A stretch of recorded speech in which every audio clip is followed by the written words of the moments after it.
All right, Jesse on Fire, welcome back to the channel. So we're going to talk about Tony Ferguson again because I heard an inside story from an insider. I also I just watched, or not watched, but I looked through this like Twitter interaction between Daniel Cormier and Tony Ferguson, where Ferguson was accusing DC of doing blow. And anyway, we'll talk about it because I heard this. I actually heard like a story from someone who knows him from 274. They told me yesterday. And anyway, it's a notable story. And in addition to that, I'm going to give you guys a treat. I'm going to give you guys a little treat, okay? So last night on my live stream, people were like, hey, dude, you should do stand-up. And I was like, I know I should. And I will do that. And everybody's saying that it takes 2 years to get good at stand-up. It'll take me one try to be good at stand-up. And I got a whole bunch of people that were like, dude, I would come and watch you bomb. I would come and watch you bomb Jesse on Fire. So guess what, you guys? There's no reason for you to wait, okay? You're going to get to see my stand-up debut at the end of this video, okay? I literally took 11 minutes, maximum 11 minutes, to think of and then practice my first few-minute routine. And so you guys are going to get to see that. Then you can tell me in the comments, oh, it's so stupid. Boo! Guess what? The set's about you. So it'll be good. Anyway, but yeah, if you like the content, subscribe and ring the bell. So yeah, let's start with this story, or not the story. Let's start with the Twitter thing. So let's actually go before that. Let's start with Tony Ferguson's interview with DC. You know what? Let's go before that. Let's start with the Ferguson, like the document, whatever you call it. Oh my God, Embedded, right? Like when I was watching Embedded, I did a video about it where I was like, I don't know, man. He seems off to me, But at the same time, who knows, right? Like, who knows? Like, he's kind of a crazy guy. And maybe this is how he, gets focused. It's just being nuts. Like, I've never really felt like I had like a real strong handle on him anyway. But he looks pretty crazy to me.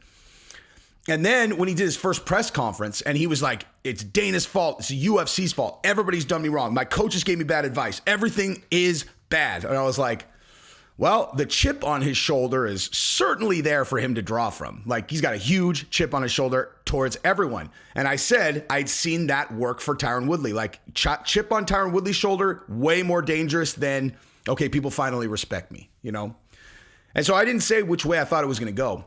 And so I had already done 2 videos about Tony Ferguson. And then he did that interview with DC right before the fight. And that was like, I actually, in all honesty, it was so bizarre, like not bizarre, but like he was so confrontational in like kind of like a passive, but not that passive way that I couldn't tell if he was joking or not, where I'm like, is he being serious? Like, DC is like funny, playful with his boys, like that's like, if I was going to put a read on DC just as a person, and I'm usually pretty good at this, like if you're DC's boy, you could say anything you want. You as a matter of fact, he wouldn't respect you if you didn't fuck with him a little bit. If you're his boy, like he's like a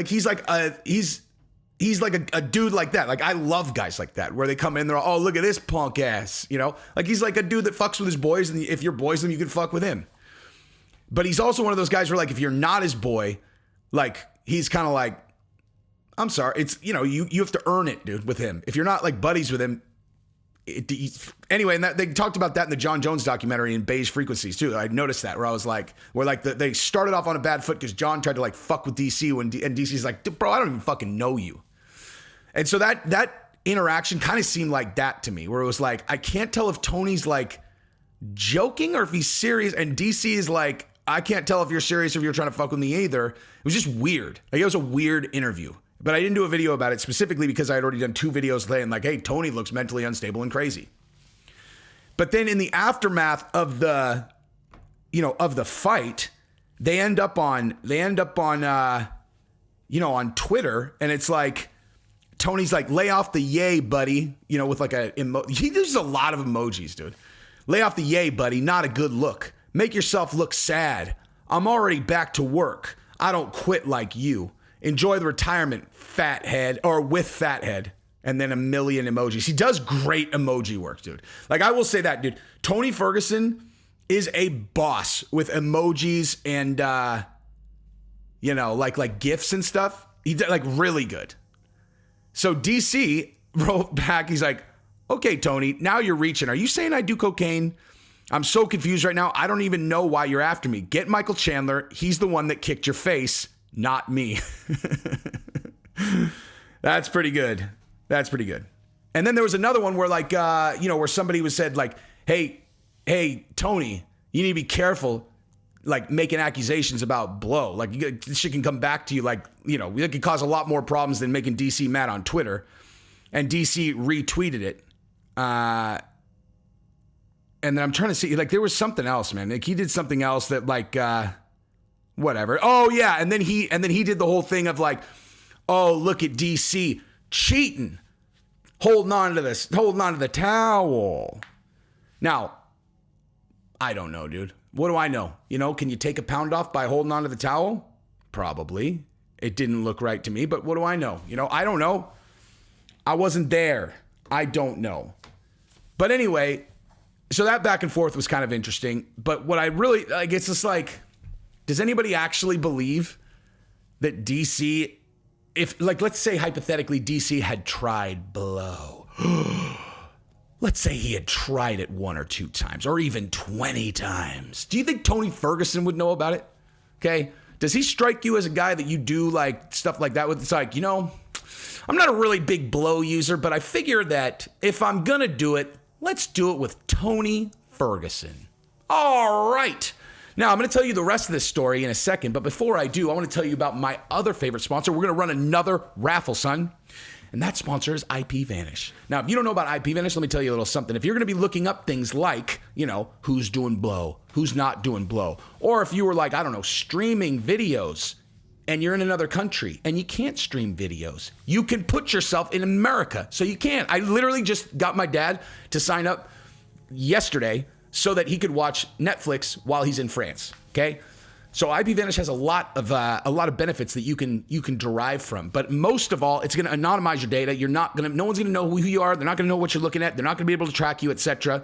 And I'm running a new raffle, another pair of Jordans raffle. What's up, dude? I'm giving away Jordans like it's my job.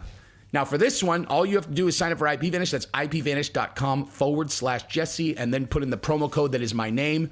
I don't like spelling it because I think that they don't like it. Like if they hear you like spell something out, I think they don't like it. But my name is spelled Jesse. And that is also the promo code. So it's ipvanish.com/Jesse and the same promo code. And if you send me the receipt at Real Jesse on Fire, I will enter you into the raffle for the Jordans. And guess what?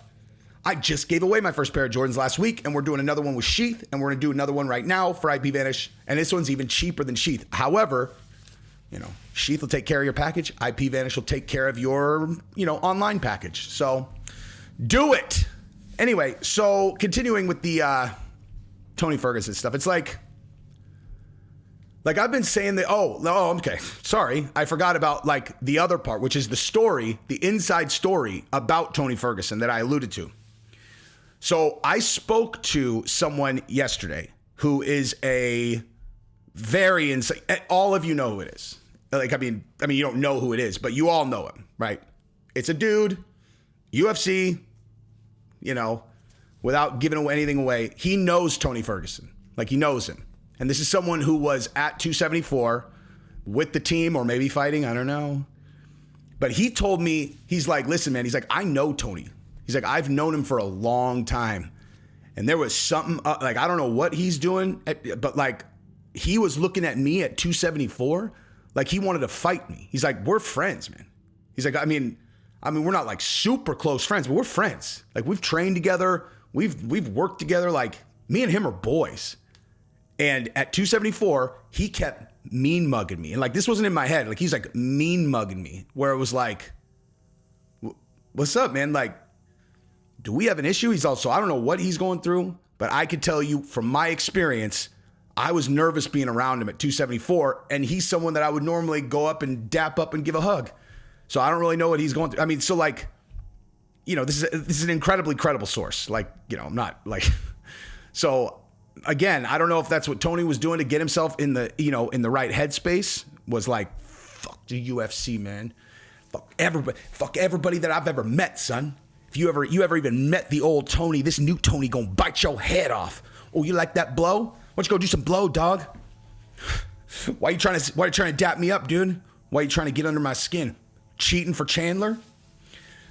I mean, who knows, dude? Whatever you got to do to get there. I mean, you're going to get locked into a cage with another man and you're going to fight, So, I don't know. Seems like getting yourself in the right state of mind, regardless of how you have to do it, seems like the right play.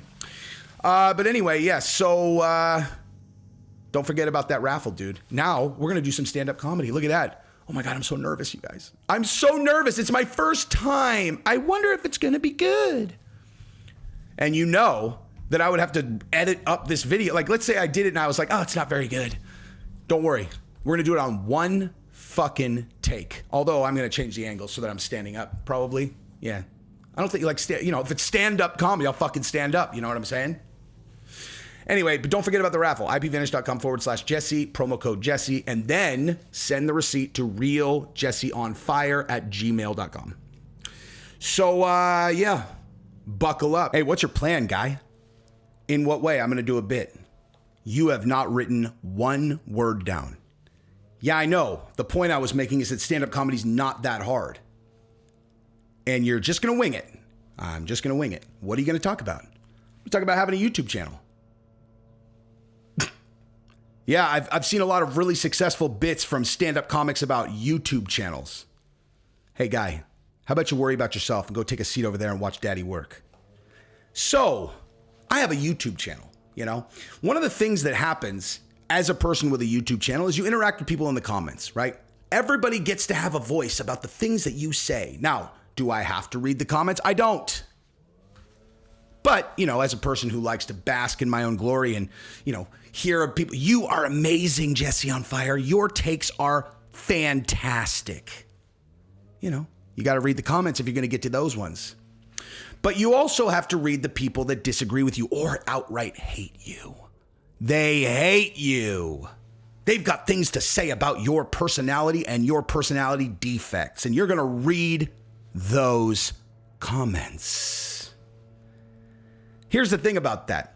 They all sound the same to me. And when I say they all sound the same, I'm saying the voice I hear them in is the same every time. No matter who it is, no matter what they say, they sound exactly the same to me in my head. Like if you go, great take, Jesse, I'm like, awesome. You sound like a smart person. Like it just sounds like a normal voice.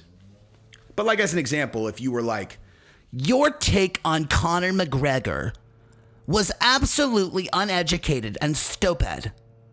I don't think that Conor is going to come back in the way that you said. You sound like that to me, And that's just if you disagreed with my take, that's the voice of a person who disagrees with my take. I think that you're on the right track. However, Dustin Poirier is a different fighter from the last time that you brought up. He's a special fighter now. He's a special fighter. Like that. But then people escalate things, like they want to bring the ruckus. They want to attack me personally. And so in your mind, you think you're typing, you're like, hey, pal, why don't you take a look in the mirror and ask the narcissist looking back at you why you hate yourself so much? Like that's the voice you said. Hey, why don't you ask yourself why you hate yourself so much? Here's the problem for you, bud. I'm reading it in text. You want to hear how I hear it? Why don't you go look in the mirror? Ask the narcissist that you see why you hate yourself so much. Why? Fuck you, Jesse on Fire. So, to recap, no matter how tough you think you sound like,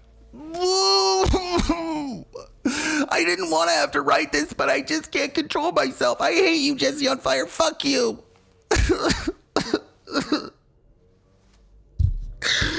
Ooh. And so then when I say, I'm like, hey, dude, let me give you some advice, pal. How about you walk up the basement stairs and go ask your mommy to make you a sandwich because you look hangry to me. Maybe after you eat a sandwich, you won't be so hangry, riddle guy. Here's the thing about that. So when you actually meet the commenters in person, sometimes they're not what you expected. Not exactly what you expected.